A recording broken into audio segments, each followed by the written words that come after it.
오늘은 자기 소견에 오른 대로 행하였더라 라는 제목을 가지고 함께 하나님의 말씀을 나누고자 합니다. 하나님께서 이스라엘 백성들을 출애굽시키셔서 그리고 약속의 땅으로 가게 하실 때까지 백성들을 인도했던 사람은 모세라고 하는 사람이었습니다. 그리고 그 약속의 땅에 들어가서 그 땅의 사람들과 전쟁케 하고 그리고 그 땅을 정복해감에 있어서 세웠던 지도자는 여호수아라고 하는 사람이었죠.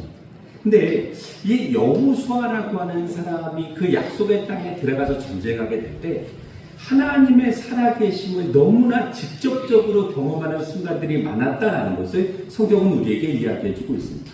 예를 들면 여리고성 전쟁을 한 데 있어서 칼 들지 않고 창 들지 않았다라는 거죠. 뭐 했다라는 겁니까? 걸었다라는 겁니다. 성 주변을 돌아다녔다라는 거죠. 일주일 동안 성을 돌고 나서 소리를 질렀을 때 어떤 현상이 나타났습니까? 성벽이 무너져 내렸다라는 겁니다. 또 전쟁을 막 하고 있는 상황들 속에서 해가 계속해서 기우는 거죠. 전쟁을 계속 해야 돼요.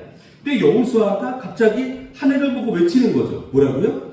해야 좀 머물러 있어 줄래? 그랬더니 해가 천천히 내려갔다는 겁니다. 이 시간에 따라서 내려간 게 아니라 아주 천천히 내려가서 전쟁을 계속 할 수 있게 되었고 그 전쟁하는 그 시간 동안 이스라엘 백성들은 승리를 하게 되었다는 것을 우리에게 알려주고 있는 거죠. 참 기적적인 이야기 같고 참 신기한 이야기들이긴 한데 재미있는 사실은 그 세대 사람들이 하나님의 살아계심을 직접적으로 경험했던 순간들이 너무나 많았다는 것을 우리에게 알려주고 있는 것이죠. 성경은 거울이라고 했습니다. 우리 사랑하는 예담교회 믿음의 식구들의 삶의 자리 가운데서도 하나님께서 우리의 삶의 자리 속에 직접적으로 경험하시고 역사하시는 거룩한 은혜들을 맛보고 체험하는 주의 백성들이 되시기를 주님의 이름으로 간절히 축원합니다. 내 삶의 자리 속에 하나님의 살아계심을 좀 경험할 수 있어야 되는 거죠. 내 삶의 자리 속에 하나님께서 일하심을 우리는 소망하고 기도할 수 있어야 되는 겁니다. 그러면 우리가 하나님에 대한 신앙이 더 분명해지지 않겠습니까? 내가 하나님을 믿는다는 믿음이 더 견고해지지 않겠느냐는 말씀입니다. 우리는 하나님을 만나야 되는 것이고 하나님을 경험해야 되는 것이고 하나님의 능력이 내 삶의 자리 속에서 실제가 되기를 기도할 수 있어야 될 것입니다. 그런 우리 주의 백성들이 되시기를 간절히 소망합니다. 문제는 이 여호수아 시대 때는 하나님을 너무나 풍성하게 누렸다는 거죠. 그 세대 사람들도 하나님의 살아계심을 너무나 잘 누렸다는 겁니다.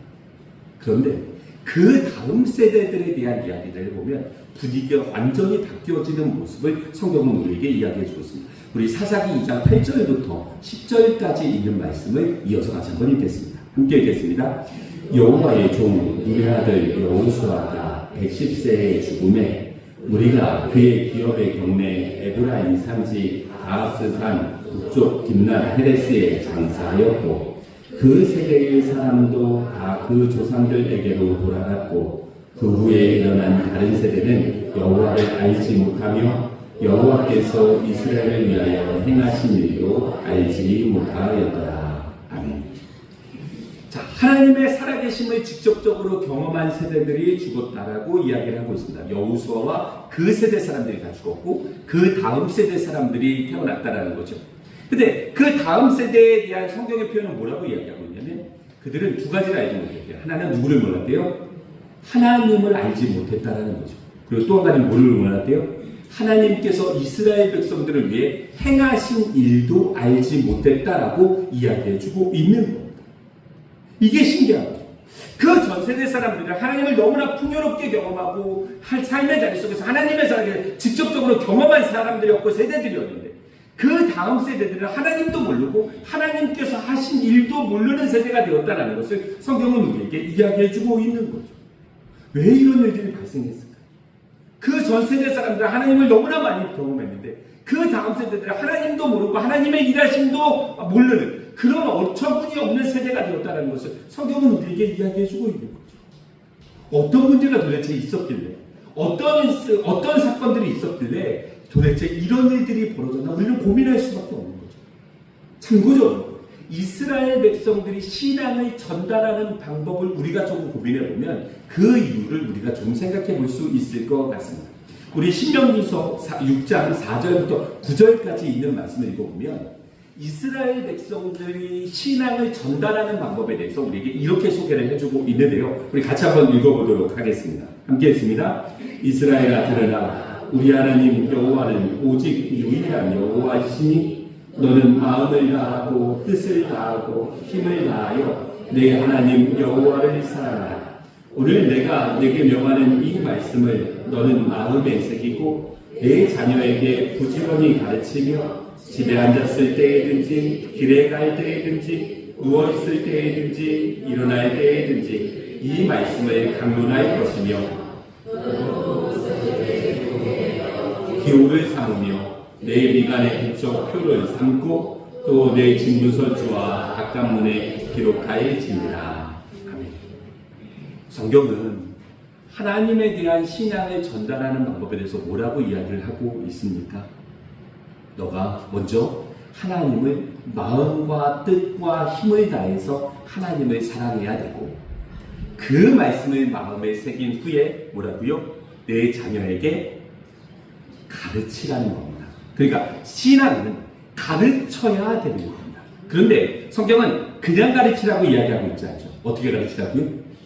부지런히 가르치라는 거예요. 신앙을 넘겨줌에 있어서 먼저 신앙을 갖고 있는 사람들이 가져야 될 태도는 가르치는데 부지런히 가르쳐야 되는 거죠.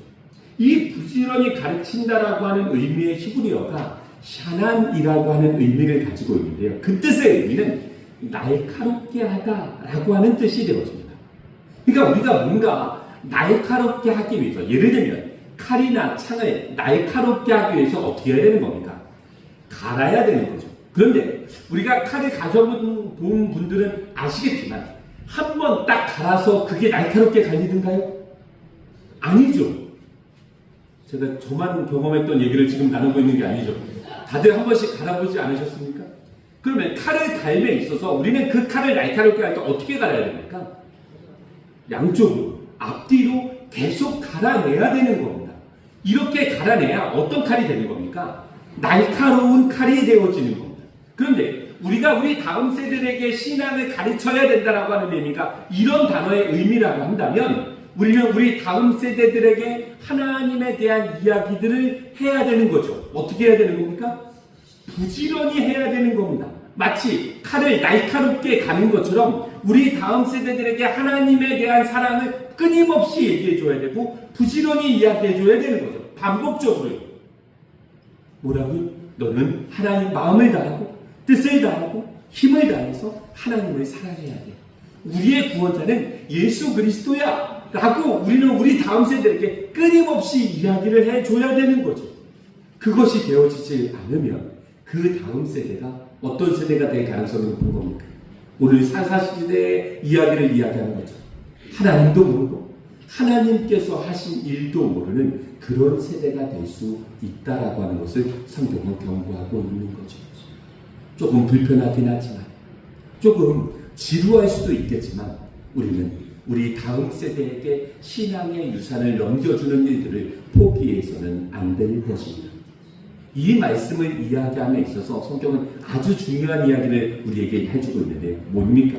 먼저 내 마음에 그 말씀을 새기라는 겁니다. 그러니까 가르친다라고 하는 의미는 단순히 내용을 전달하는 의미가 아닌 거죠. 먼저 내가 하나님을 사랑해야 되는 거예요. 내가 마음을 다하고 뜻을 다하고 힘을 다해서 내가 하나님을 사랑하고 그 사랑함이 내 마음속에 새겨진 다음에 우리는 뭐 할 수 있는 겁니까? 전할 수 있는 겁니다. 가르칠 수 있는 겁니다. 그러니까 내가 먼저 그 본이 되어지질 않으면 그 말씀을 전하는 것은 굉장히 가벼울 수밖에 없는 거죠. 생명력 없는 말밖에 되어지지 않는다는 거예요. 그러니까 먼저 내가 전달하기에 앞서 누가 먼저 하나님을 만나야 되는 겁니까? 내가 먼저 하나님을 만나고 경험해야 되는 겁니다. 그리고 그 만난 하나님을 전해줄 수 있는 우리 믿음의 식구들이 되시기를 주님의 이름으로 간절히 축원합니다. 좋은 신앙의 모델들이 더 많아져야 되는 거죠. 그래야 그 신앙의 모델들을 보면서 보는 다음 세대의 신앙의 모습들이 되어질 수 있다는 것을 이야기해주고 있는 겁니다. 신앙이라고 하는 것은 내가 꿈에서 갑자기 나타나셔서 너 이제부터 나를 믿어야 돼. 그렇게 생기는 게 아니라는 겁니다. 갑자기 어느 날 아침에 하늘에서 뚝 떨어지는 게 신앙이 아니라는 거죠. 신앙은 내 마음속에 먼저 새겨야 되는 것이고, 그리고 그 말씀을 전달해야 되는 것이고, 그 전달받은 사람들이 그 말씀을 씹고 곱씹어서 그렇게 살아감으로 말미암아 그 사람 안에 생성되어지는 모습임을 성경은 우리에게 알려주고 있는 겁니다. 우리 예담교회 가운데 좋은 믿음의 모습들이, 좋은 신앙의 모델들이 많아지시기를 주님의 이름으로 간절히 축원합니다. 옆에 분들 한번 쳐다보시겠습니까? 네, 좋은 신앙의 모델들이 보이시나요? 네, 고맙습니다. 예, 마치 짠 것처럼 저희가 그렇습니다. 우리가 그렇게 살아가야 되고, 우리는 그렇게 전하는 사람이 되어져야 되는 겁니다. 믿음의 모습이 더 많이 나타날 수 있으면 좋겠습니다. 아무튼 오늘 사사시대를 우리가 생각해 본다면 그 다음 세대는 하나님도 몰랐대요. 그리고 하나님께서 하신 일도 몰랐대요. 그러면 누구 책임입니까? 1차적인 책임은 누구 책임입니까? 전달하지 못한 세대의 책임이 되어지는 거죠. 그 다음 세대들이 전달받지 못했기 때문에 그 믿음에 대한 중요성과 그 신앙에 대한 중요성을 전달받지 못했기 때문에 그 다음 세대들은 그런 모습으로 살아갈 수밖에 없었다라는 것을 이야기해 주고 있는 거죠. 오늘 말씀을 통해서 바랍니다. 나만 잘 믿으면 돼. 그리고 끝. 그게 아니라는 거죠. 우리 다음 세대에게 좋은 신앙의 유산을 물려주지 않으면 우리 다음 세대는 하나님을 모르는 세대가 될 가능성이 큰 것이고, 더 우려되는 것은 그 하나님을 모르는 세대가 가졌던 삶의 모습들에 대해서 우리는 살펴봐야 되는 거죠. 도대체 하나님을 모르고 하나님께서 하신 일도 모르는 그 세대는 과연 어떤 삶을 살았을까? 우리 사사기서 2장 14절부터 17절까지 있는 말씀을 우리 같이 한번 읽어보도록 하겠습니다. 하나님을 모르는 세대가 이런 삶을 살았다는 것을 성경은 우리에게 이야기해주고 있습니다. 함께 읽습니다. 여호와께서 이스라엘에게 진노하사 노력하는 자의 손에 넘겨주사 그들이 노력을 당하게 하시며 또 주위에 있는 모든 대적의 손에 팔아 넘기시매 그들이 다시는 대적을 당하지 못하였으며 그들이 어디로 가든지 여호와의 손이 그들에게 재앙을 내리시니 곧 여호와께서 말씀하신 것과 같고 여호와께서 그들에게 맹세하신 것과 같아서 그들의 괴로움이 심하였더라.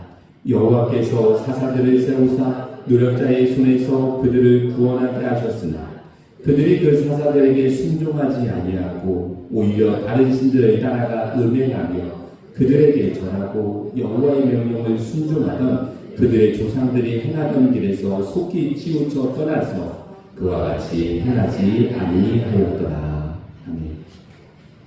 하나님을 모르는 세대, 그 다음 세대는 어떤 삶을 살았습니까? 그 주변에 있는 나라들로부터 끊임없이 공격받고 어려움과 힘든 상황들을 경험했다는 것을 성경은 우리에게 이야기해주고 있습니다. 삶이 힘들고 어려울 수밖에 없도록 하나님께서 모르셨다는 것을 우리에게 알려주고 있는 겁니다. 하나님을 섬긴다라고 하면서 하나님을 믿지 않는 세대들은 바로 이런 삶의 모습들을 경험하게 된다는 것을 우리에게 알려주고 있는 것이죠. 또 한 가지 굉장히 두려운 말씀입니다. 뭐라고 이야기하고 있습니다. 어디를 가든지 재앙을 경험하게 하셨다는 겁니다. 그러니까 하나님을 모르는 세대들이 살아가는 삶의 방식들 속에 기쁨을 이야기하기가 쉽지 않은 거죠. 즐거움을 이야기하기가 쉽지 않은 겁니다. 가는 곳마다 재앙과 힘듦과 어려움을 경험하게 되어지고 그들의 삶이 힘들 수밖에 없었다는 것을 이야기해주고 있는 거죠. 그러니까 너무나 힘들고 너무나 어려우니까 누구를 찾습니까? 하나님을 그때에서야 찾는 거죠. 그래서 하나님은 사사들을 보내셔서 그 사람들을 구원하는 일들을 하셨는데 오늘 말씀을 읽어보니까 그 사사들의 말을 잘 따랐대요? 따르지 않았대요? 잘 따르지 않았다라는 거예요. 하나님께서 세우신 사람들의 말들을 잘 따르지 않았다라는 거예요. 그래서 그들의 삶이 계속 뭐라고요? 힘들 수밖에 없었고 어려울 수밖에 없었고 하나님을 떠나갈 수밖에 없었다라는 이야기를 우리에게 해주고 있는 겁니다. 사랑하는 예담교회 믿음의 식구들, 우리가 하나님을 믿기로 결심한 이상 우리는 하나님을 잘 믿어야 됩니다. 오늘 말씀을 통해서 바라본다면 우리는 하나님을 사랑해야 되는데 어떻게 사랑해야 됩니까? 마음을 다하고 뜻을 다하고 힘을 다해서 하나님을 사랑해야 되는 겁니다. 이 모습들이 우리 가운데 왜 중요하냐면 바로 사사시대가 그런 모습들이 거울이 되어주고 있기 때문에 그렇습니다. 하나님을 섬기기는 섬긴대요. 하나님을 섬기기는 섬기는데 대충 섬기는 거죠. 그 믿음이 하나님 보시기에 온전하지 못한 모습들이 너무나 많은 거죠. 그 모습들에 대한 열매들과 결과들이 너무나 나쁜 모습들을 성경은 우리에게 거울로 소개하고 있는 거죠. 우리는 하나님을 뜨겁게 사랑해야 되는 것이고 그 하나님께서 주시는 복과 은혜들을 우리의 삶의 자리 속에 실제로 누려갈 수 있는 거룩한 믿음의 백성들이 되어져야 될 것입니다. 우리는 하나님을 섬기는데 대충 하나님을 섬기는데 온전하게 믿지 않았던 세대들이 가졌던 삶의 모습에 대해서 한 문장을 우리에게 소개하고 있는데 오늘 읽었던 본문 말씀이 바로 그 말씀입니다. 우리 사사기서 15장 1절부터 5절까지 있는 말씀을 우리 같이 한번 읽어보도록 하겠습니다. 함께 읽겠습니다. 에브라임 산지에 미가 이름하는 사람이 있더니 그의 어머니에게 이르되 어머니께서 은 1,100을 잃어버리셨으므로 저주하시고 내 귀에도 말씀하셨더니 보소서 그 은이 내게 있나이다. 내가 그것을 가졌나이다 하니 그의 어머니가 이르되 내 아들이 여호와께 복받기를 원하노라 하니라. 미가가 은 1,100을 그의 어머니에게 도로 주매 그의 어머니가 이르되 내가 내 아들을 위하여 한 신상을 새기며 한 신상을 부어 만들기 위해 내 손에서 이 은을 여호와께 거룩히 드리노라. 그러므로 내가 이제 이 은을 내게 도로 주리라. 미가가 그 은을 그의 어머니에게서 도로 주었으므로 어머니가 그 은 200을 가져다 은장색에게 주어 한 신상을 새기고 또 한 신상을 부어 만들었더니 그 신상이 미가의 집에 있더라. 그 사람 미가에게 상당히 있으므로 그가 에봇과 드라빔을 만들고 한 아들을 세워 그의 제사장으로 삼았더라. 아멘.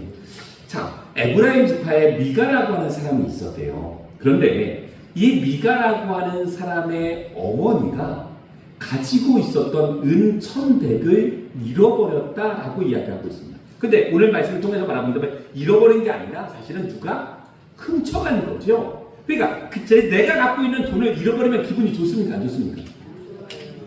경험해 보신 적 있으시죠? 네. 뭔가 아깝고 뭔가 배 아프고 그런 것 아닙니까?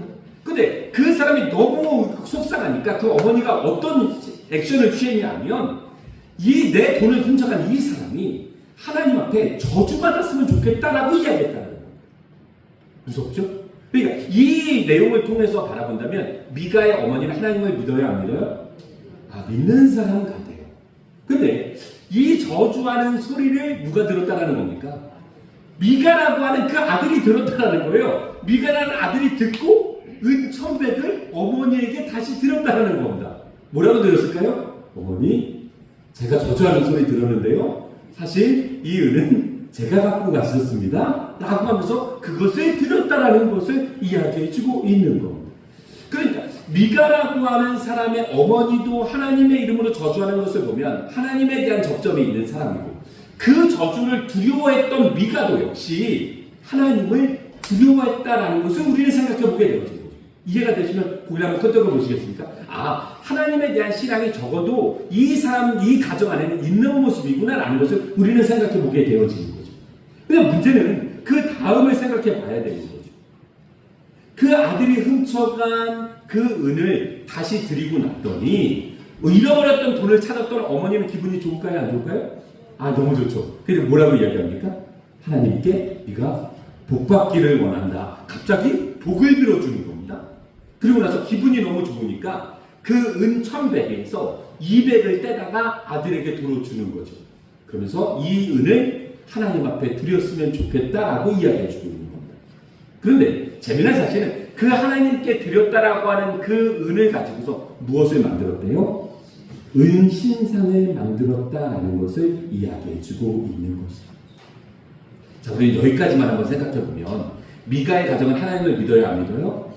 하나님을 믿어요? 그런데 하나님을 믿는 그 가정 가운데 욕심에 따라 도둑질하는 모습들도 나타나요? 그리고 또 저주받기 싫으니까 그것들을 다시 내놓는 모습들도 나타나요? 그리고 또 그것이 너무 감사하니까 하나님 앞에 예물도 드려요? 근데 그 드린 예물로 신상도 만들어요? 뭔가 이게 계속 복잡한 거죠. 하나님을 섬기는 모습은 분명히 있기는 있는데 그 모습이 우리가 생각했던 모습과 우리가 상상했던 모습과는 조금 다르다라는 거죠. 이 신상을 만드는 것이 얼마나 위험하고 얼마나 경고스러운 일이냐 하면 성경에서는 신상을 만드는 일에 대해서 하나님은 이렇게 경고하셨다는 것을 우리에게 알려주고 있습니다. 우리 출애굽기 20장 3절부터 5절까지 있는 말씀을 다시 한번 읽어보도록 하겠습니다. 함께 읽겠습니다. 너는 나 외에는 다른 신들을 내게 두지 말라. 너를 위하여 새긴 우상을 만들지 말고 또 위로 하늘에 있는 것이나 아래로 땅에 있는 것이나 땅 아래 물속에 있는 것에 어떤 형상도 만들지 말며 그것들에게 절하지 말며 그것들을 섬기지 말라. 성경은 우상을 만들래요? 만들지 말래요? 만들지 말래요. 하늘에 있는 것이나 땅에 있는 것이나 물속에 있는 것이나 어떤 모상의 형상도 만들지 말래요. 하나님을 비유해서 어떤 형상도 만들지 말라는 거예요. 그래서 하나님은 형상이 있어요? 없어요? 없어요. 왜 그러면 하나님은 형상으로 만들지 말라 그러셨을까요? 형상이 있으면 더 선명하게 보일 것 같은데 왜 형상으로 만들지 말라 그러셨을까요? 성경에서 말하고 있는 그 이유를 우리가 좀 생각해 보면 형상화된 것은 움직이지 않아요. 성경은 움직이지 않는 것에 대해서 뭐라고 이야기합니까? 죽은 것이라고 이야기하고 있는 거예요. 그렇죠? 살아있으니까 움직이는 거예요. 살아있지 않으면 죽은 거예요. 형상화된 것은 더 이상 움직이지 않아요. 그러면 하나님이 나를 형상화시키지 말라고 하는 이유는 너무나 분명한 거죠. 하나님은 어떤 분이시라는 거예요? 살아계신 분이라는 거예요. 우리는 어떤 하나님을 믿어야 되는 겁니까? 살아계신 하나님을 믿는 거예요. 내 삶 속에 살아서 역사하시는 하나님을 경험하시기를 주님의 이름으로 간절히 축원합니다. 그래야 되는 거예요. 우리의 신앙의 모습은 그래야 되는 거예요. 내 삶의 자리 속에서 살아서 역사하시는, 이번 한 주간 또 살아서 역사하셔서 내 삶의 자리 속에서 움직이고 계시는 하나님을 경험하시기를 주님의 이름으로 간절히 축원합니다. 그렇게 형상화 만든 신상을 가지고 왔다는 거죠. 그런데 그 이후에 있는 말씀을 읽어보니까 이미 미가의 집에 뭐가 있었대요? 신당도 있었다라고 이야기를 해줬어요. 그리고 또 뭐도 만들었대요? 에봇과 드라빔도 만들었대요.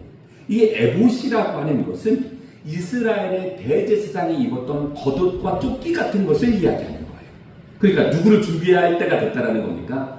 제사장을 준비해야 되겠다라는 생각을 미가가 가졌다는 거예요. 근데 이것만 만들면 좋은데 또 뭐도 만들었대요? 드라빔이라고 하는 것도 만들었대요. 이 드라빔이라고 하는 것은 가정의 수호신을 이야기하는 것인데 손에 들어오는 작은 인형부터 침대에 눕힐 수 있는 인형까지 그 크기가 굉장히 다양했다라고 합니다. 그러면서 하나님을 믿기는 믿는데 에봇이라고 하는 제사장이 입는 옷도 만들었고 또 신상도 또 만들었다라고 이야기를 해주고 있고 또 무엇을 이야기하고 있습니까? 그의 아들 중에 제사장을 세웠다라고 이야기를 해주고 있습니다.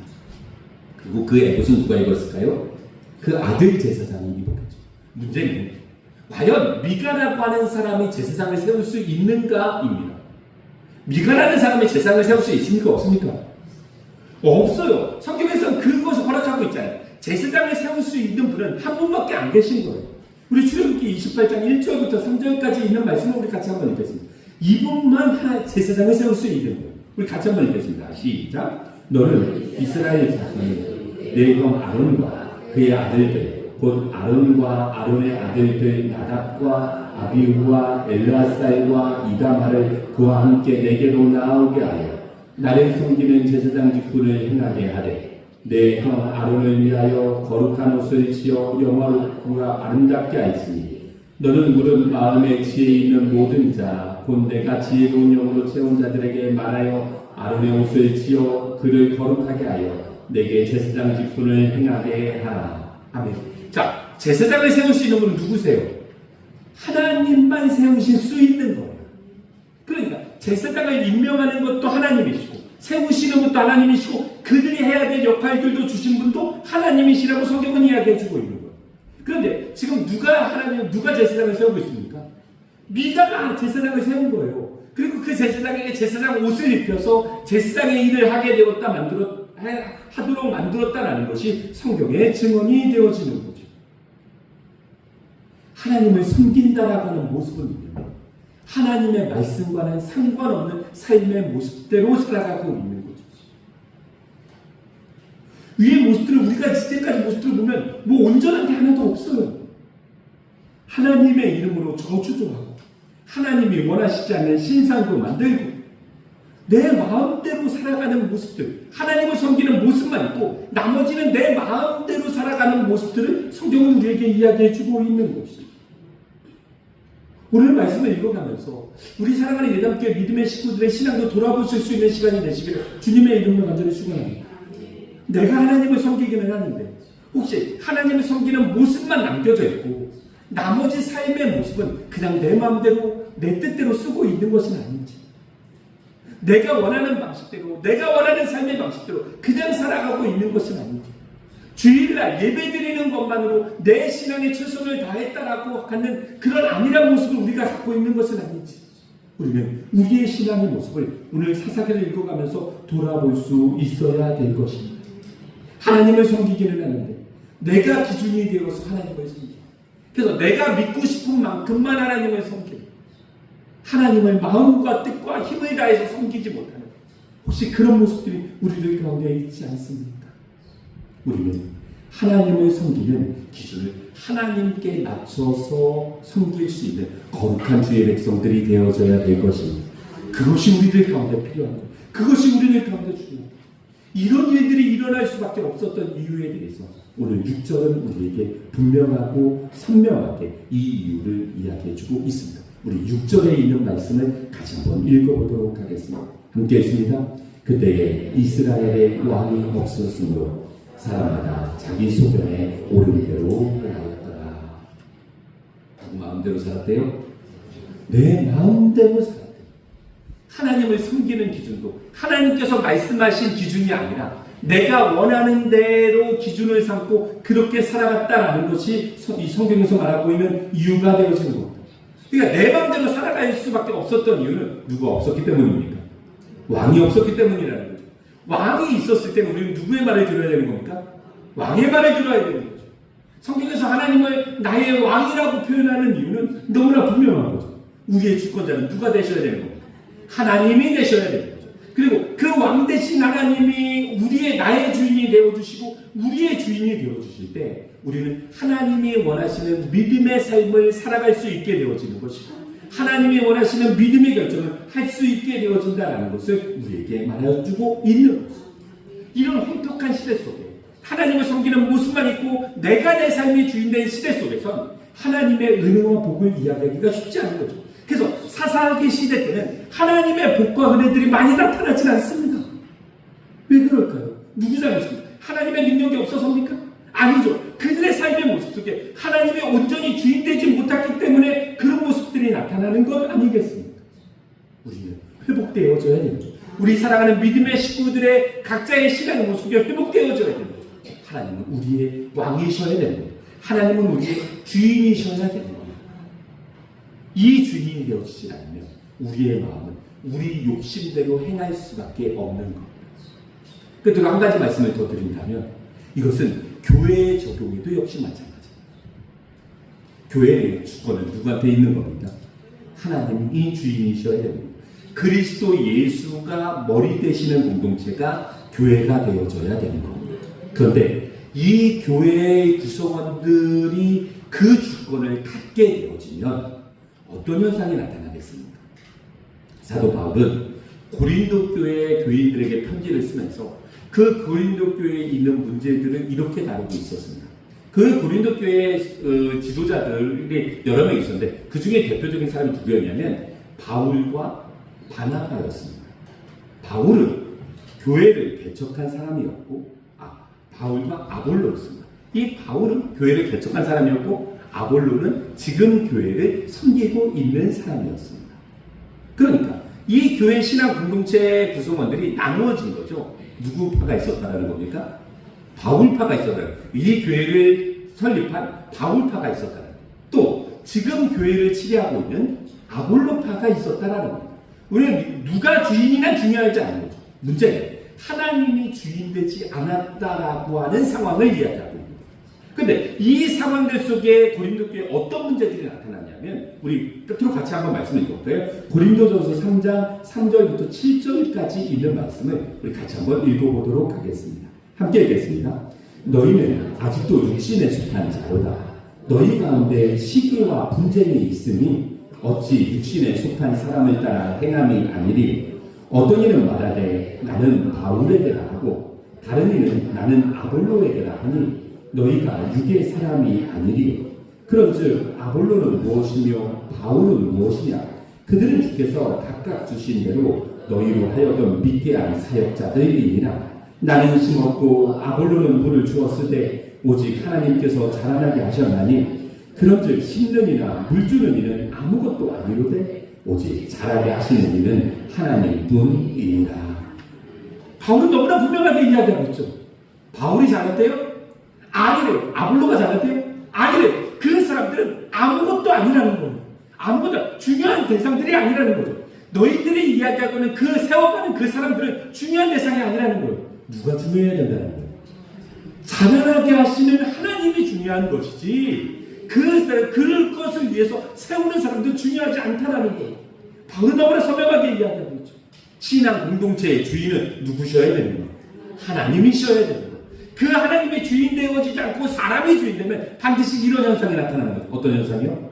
시기와 분쟁이 나타나는 거예요. 그래서 교회 안에서 싸움이 일어나고 교회 안에서 다툼이 일어나는 이유는 누가 주인 되지 못하기 때문에 그렇습니다. 하나님이 주인 되지 못했기 때문에 나타나는 현상들이라는 거예요. 반대로 생각해 볼까요? 하나님께서 주인 되면 그 공동체 안에는 시기와 다툼이 없습니다. 자, 우리 예당교회를 비교해 볼까요? 우리 예당교회는 시기와 다툼이 있습니까? 없습니까? 없어요. 없어요. 왜 없을까요? 이유는 한 가지밖에 없는 거죠. 이유는 한 가지밖에 없는 거죠. 누가 주인이시기 때문에. 하나님이 주인이시기 때문에. 이것을 우리는 지금 살아가고 있는 거죠. 그러니까 너무나 편안하게 매주마다 살아가고 있으니까 우리가 잘 모르죠. 다툼이 없고 시기가 없는 공동체가 얼마나 복된 공동체인지 모르죠, 우리는. 그런데 이거는 너무나 큰 하나님의 선물이라는 겁니다. 바라기는 이 예당 공동체가 하나님 앞에 가는 그 순간까지 시기와 분쟁이 없는 하나님께서 주인된 거룩한 공동체가 되시기를 주님의 이름으로 간절히 축원합니다. 그래야 되는 거예요. 그래야 되는 거예요. 우리는 이 은혜를 지금 매주마다 누려가고 있는 거예요. 하나님 주인된 거룩한 예당 공동체가 되었으면 좋겠습니다. 오늘 말씀을 우리가 정리해 본다면 우리의 삶의 주권을 나에게 주면 나는 혼탁한 신앙을 경험할 수밖에 없는 거예요. 하나님을 섬기긴 하는데 내 마음대로 내 뜻대로 내 삶의 자리를 채워가는 모습들을 성경은 복되다라고 이야기하고 있지 않습니다.